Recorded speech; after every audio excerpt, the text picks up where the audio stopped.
Shalom. Selamat Hari Natal Kristus yang kita rayakan hari ini. Ada sukacita? Amin, puji Tuhan. Hari ini kita bersyukur karena kita merayakan Natal Kristus. Kita bukan saja bersyukur tetapi bergembira atas kelahiran Kristus, anak Allah yang menjadi manusia, peristiwa 2000-an tahun yang lalu. Itu alasannya kenapa kita bersyukur dan bergembira.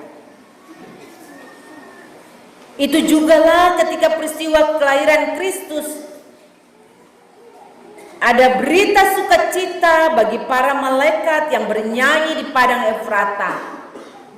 Dan berita sukacita itu mereka sampaikan kepada para gembala. Kemuliaan bagi Allah di tempat yang maha tinggi, dan damai sejahtera di bumi. Itu berarti Natal membawa sukacita dan damai sejahtera. Natal membawa sukacita dan damai sejahtera di bumi.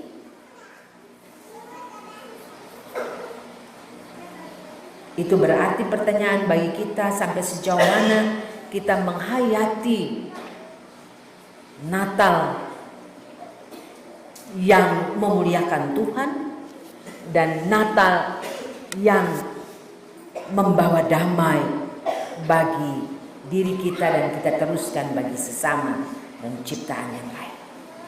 Bagaimana kita menghayati mana Natal ini dalam kehidupan kita sehari-hari, di mana dunia yang kita huni ini ramai tapi tidak damai. Dunia yang kita diami ini adalah dunia yang begitu tiap-tiap hari itu juga yang tidak pernah berhenti dengan pertengkaran, peperangan. Dunia yang sedang bergumul karena kehilangan damai sejahtera.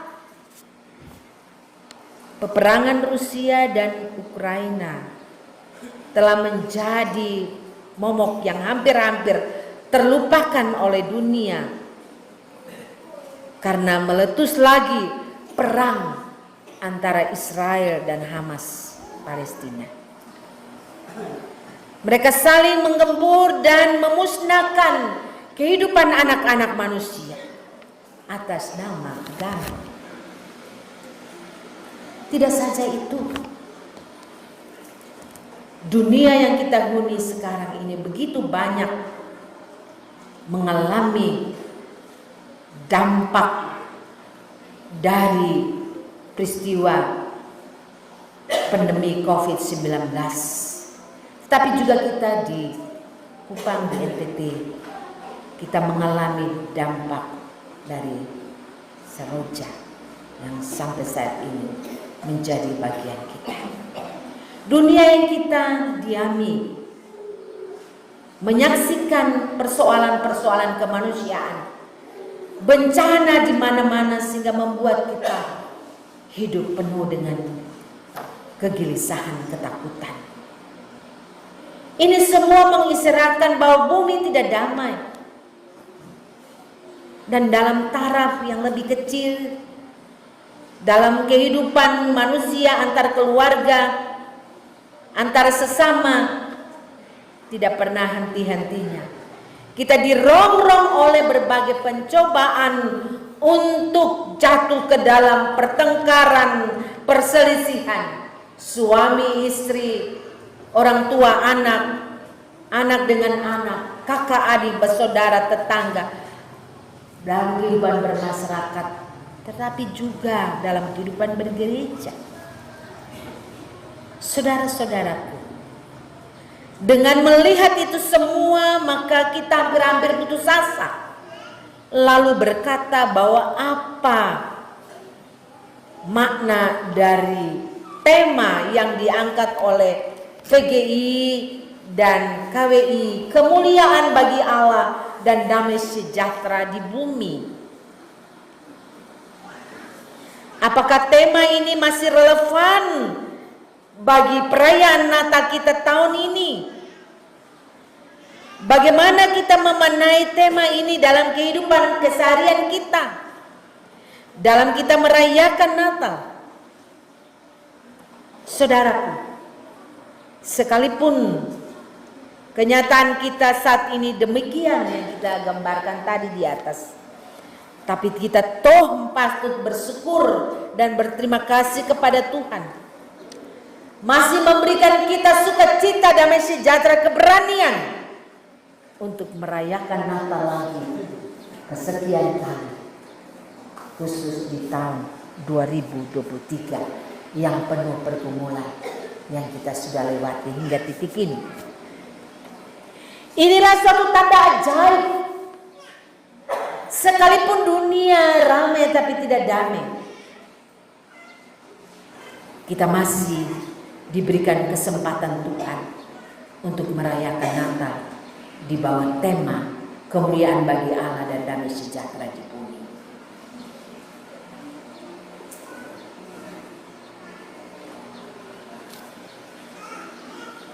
Jelas bahwa dalam perayaan Natal ini, saudara dan saya, kita diajak untuk merenungkan apa yang dikatakan Injil Lukas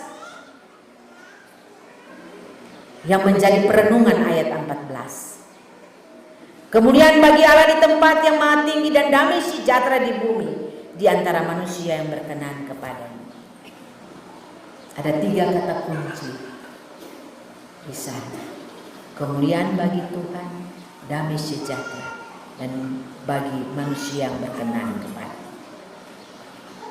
Kita akan merenungkan kemuliaan bagi Tuhan dan damai sejahtera di bumi. Jelas bahwa Natal menekankan damai sejahtera. Tetapi damai sejahtera apakah yang dimaksudkan itu?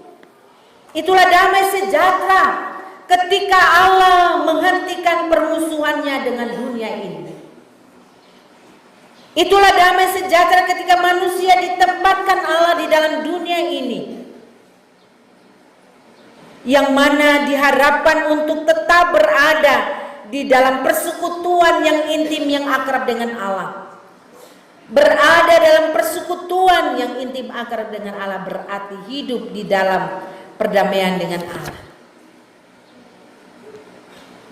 Tetapi kehidupan perdamaian dengan Allah itu mempunyai akibat yang baik pula dalam hubungan dengan sesama manusia dan juga dalam hubungan dengan alam ini. Dari kitab Kejadian kita mendengarkan cerita bagaimana hubungan yang sangat serasi itu terjalin antara Allah dengan manusia, antara manusia dengan sesama dan manusia dengan alam semesta ini. Tetapi adalah pilihan manusia sendiri untuk berdiri bertentangan dengan Allah, untuk bermusuhan dengan Allah, untuk keluar dari persekutuan dengan Allah. Sebagai akibat, kita semua tahu hubungan-hubungan ini menjadi rusak, binasa. Manusia bukan saja menjadi asing dengan Allah, tetapi juga dengan sesama dan juga dengan alam ini. Terjadilah tuduh menuduh antara manusia. Yang pertama itu, solidaritas antara manusia hilang, dan manusia cenderung untuk menggeserkan tanggung jawab yang seharusnya ia pikul kepada orang lain. Terjadilah iri hati, dengki menguasai hidup manusia. Sebagaimana misalnya nyata dalam cerita Kain dan Habel, kakak beradik yang saling bermusuhan, bertikai, bahkan saling membunuh satu dengan lain. Hal ini akan merusaki kehidupan manusia seterusnya. Manusia juga menjadi asing dengan alam ini. Alam sebagaimana dilambangkan di dalam cerita tentang Firdaus yang tadinya sangat ramah dengan manusia, sekarang berbalik memusuhi manusia.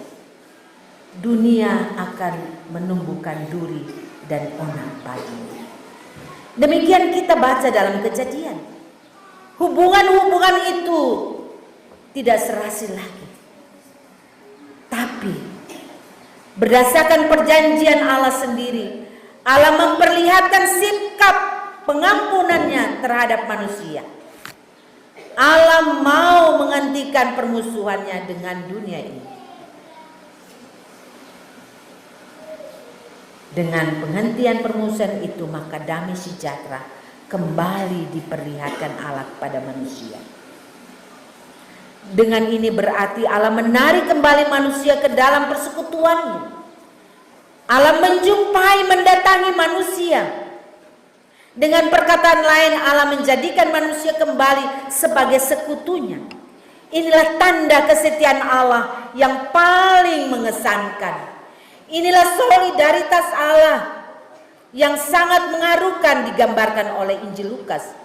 Kamu akan jumpai seorang bayi dibungkus dengan lampin dan terbaring di dalam palungan.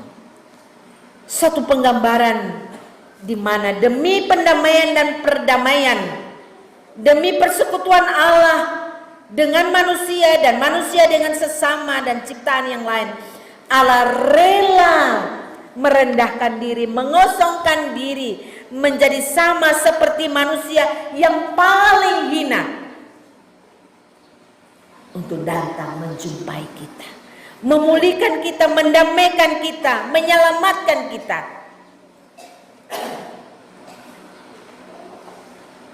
Itulah berita sukacita, itulah berita Natal. Karena itu Allah mesti terus dimuliakan ketika kita merayakan Natal.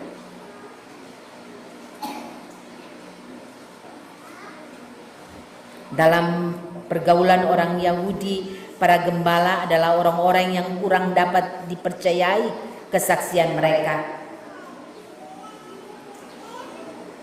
Para gembala adalah orang-orang yang sebenarnya berada di luar lingkungan pergaulan yang biasa. Mereka adalah orang-orang yang biasa dihinakan. Tetapi justru kepada mereka yang disisihkan, digeserkan, diasingkan, mereka yang dianggap bodoh, tidak berarti, tidak punya apa-apa, mereka yang selalu mencuri apa yang menjadi milik tuannya. Ada kala dong bisa gunting bulu domba yang bagus-bagus, dong simpan dan jual tanpa diketahui tuannya.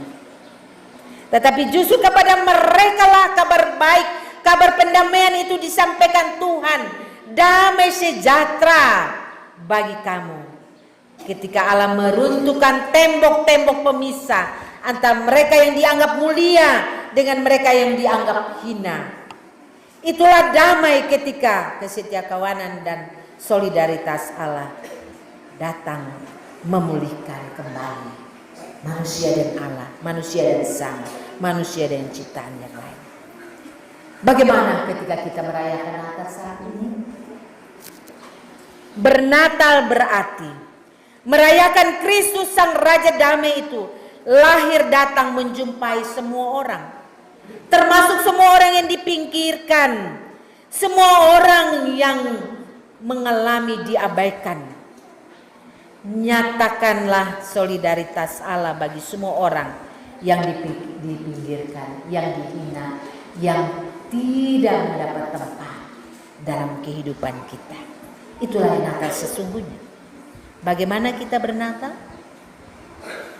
Sudahkah kita sungguh-sungguh sebagai gereja, orang percaya yang ditebus, didamaikan, kita juga dapat menjumpai, merangkul saudara-saudara kita yang tidak punya apa-apa dan tidak punya siapa-siapa, yang selama ini dipandang sebelah mata, yang selama ini dianggap sebagai orang-orang yang tidak berdaya.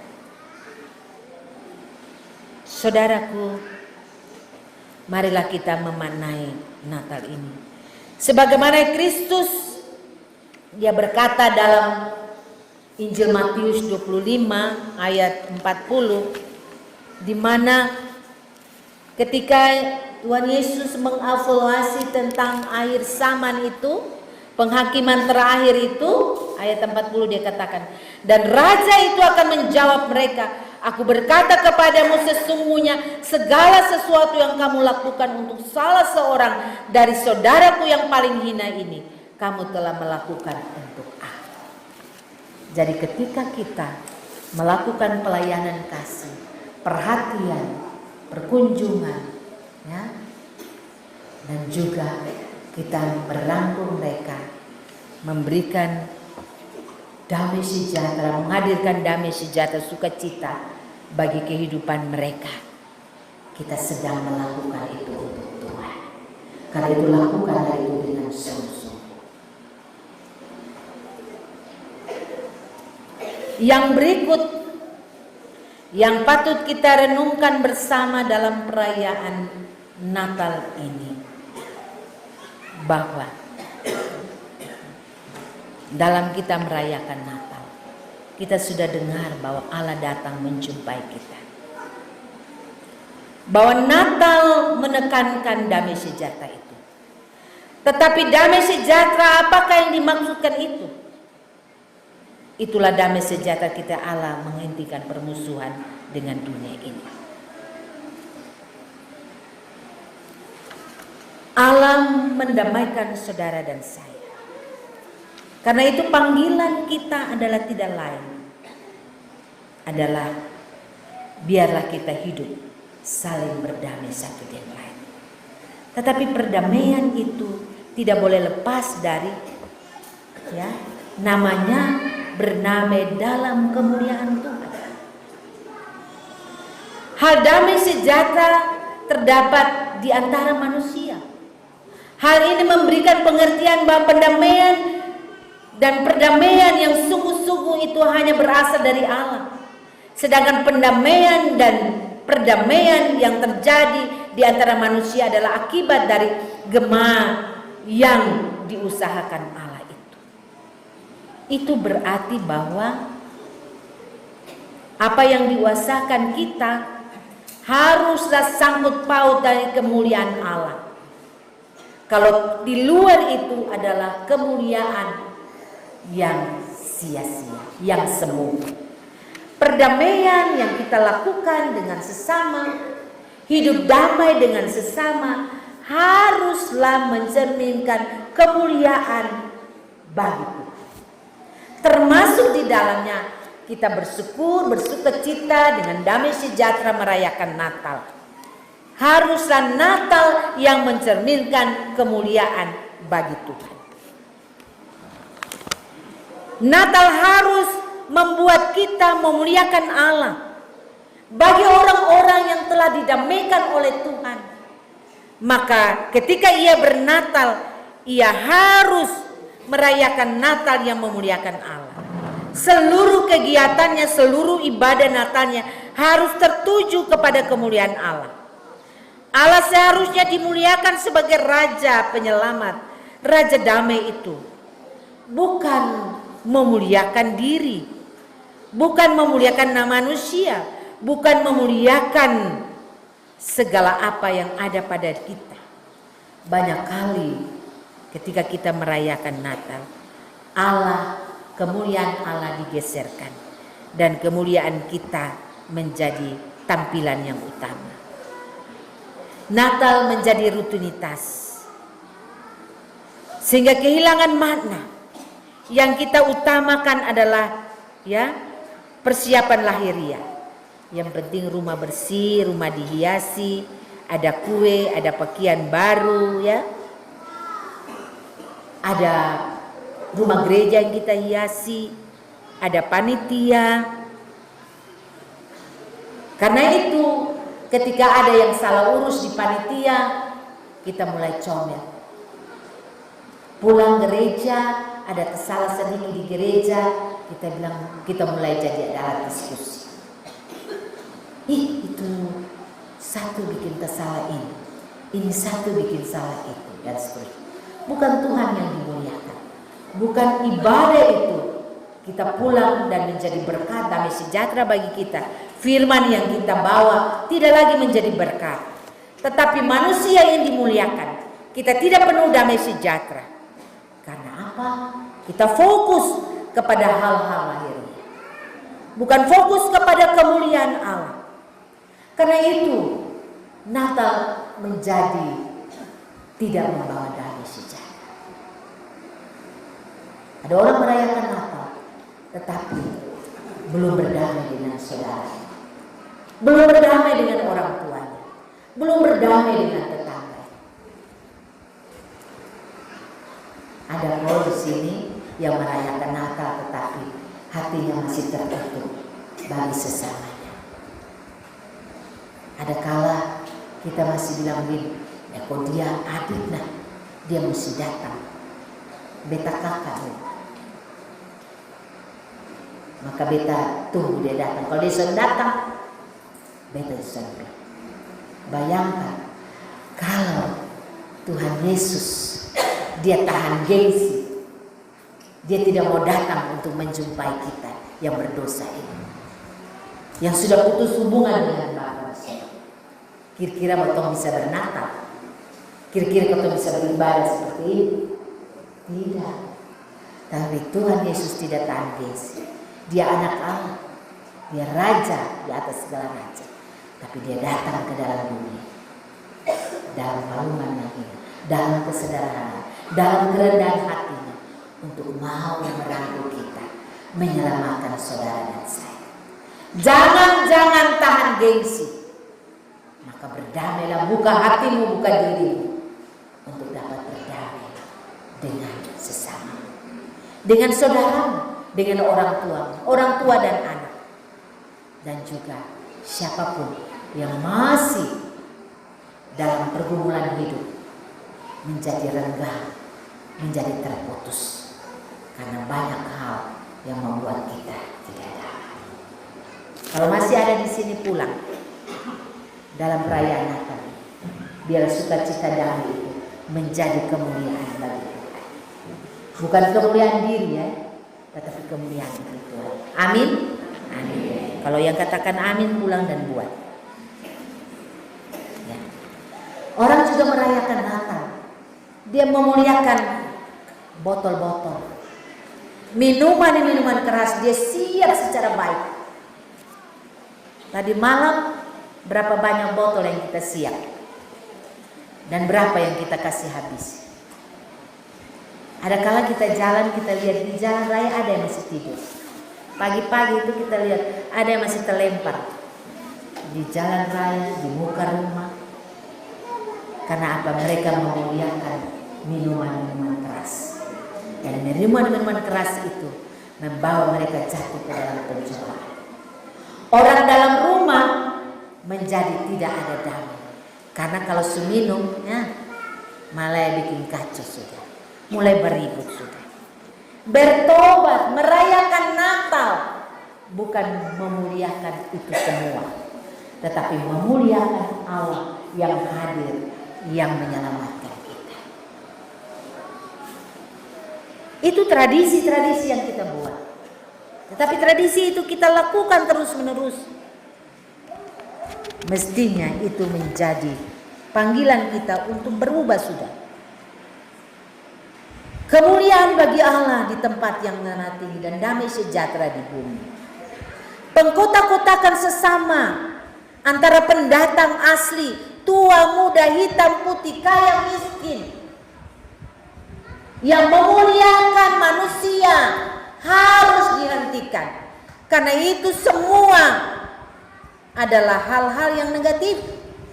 Mulai pikiran kita, mulai perilaku kita, mulai tutur kata kita, melalui relasi kita yang akan menyakiti Tuhan dan sesama. Itu semua pengkotak-kotakan harus ditinggalkan. Itu kehidupan yang tidak berkenan dan tidak memuliakan Tuhan. Lu pendatang, beta asli. Lu siapa, beta siapa? Itu harus dihentikan. Bernatal, Tuhan dimuliakan, dan itu harus terus menerus. Tiap-tiap hari kita bersyukur karena Tuhan datang. Artinya tiap-tiap hari kita merayakan Natal, Tuhan mesti dimuliakan dalam hidup kita. Yang terakhir, poin damai sejahtera. Damai sejahtera di bumi. Bernatal berarti kita merayakan kehidupan yang penuh damai sejahtera. Pengumuman nyanyian para malaikat juga menjadi komitmen kita untuk menjalani damai sejahtera di atas bumi yang semakin tua ini.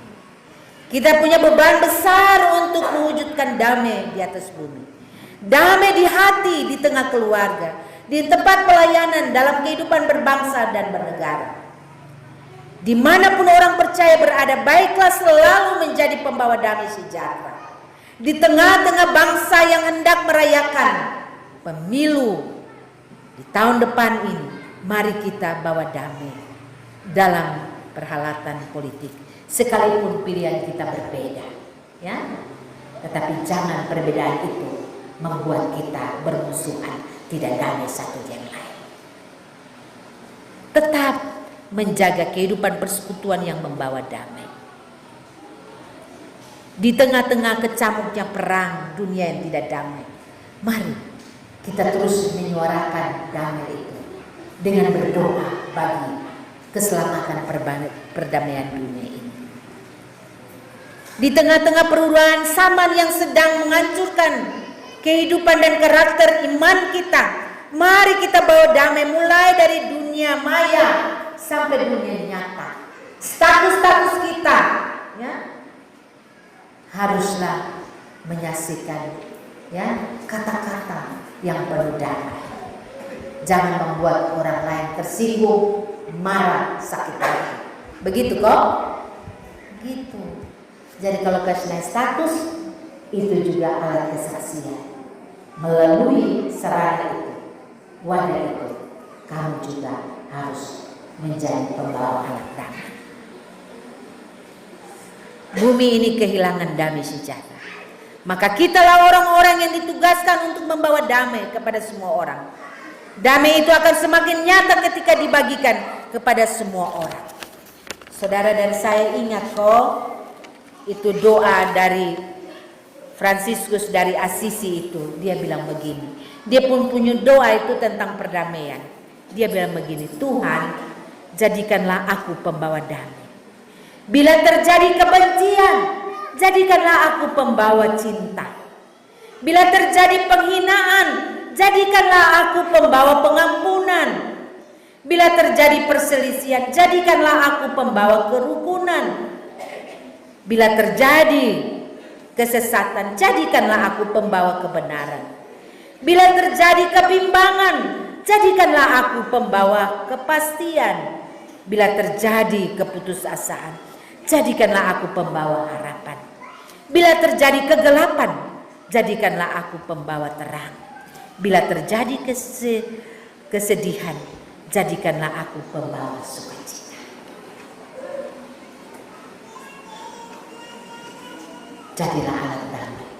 Bukan hanya dalam tampilan hidupmu sebagai anak-anak Tuhan yang sudah diselamatkan, didamaikan Allah, tetapi dengan sesamamu dan juga dengan alam ini. Kita baru melewati November, bulan peduli lingkungan. Mari sambut hujan tahun ini, yang mana kita tahu kita berdampak sekali, ya, hujan kurang, panas, ya, cuaca berubah kiri kanan. Panggilan untuk memulihkan berdamai dengan alam, dan menanam pohon-pohon umur panjang, ya, tetapi juga pohon-pohon yang berkualitas berdampak ekonomi, dan juga tanam air, hemat air. Itu panggilan kita untuk berdamai dengan alam. Tuhan memberkati kita dengan firman-Nya. Selamat Natal Kristus. Shalom.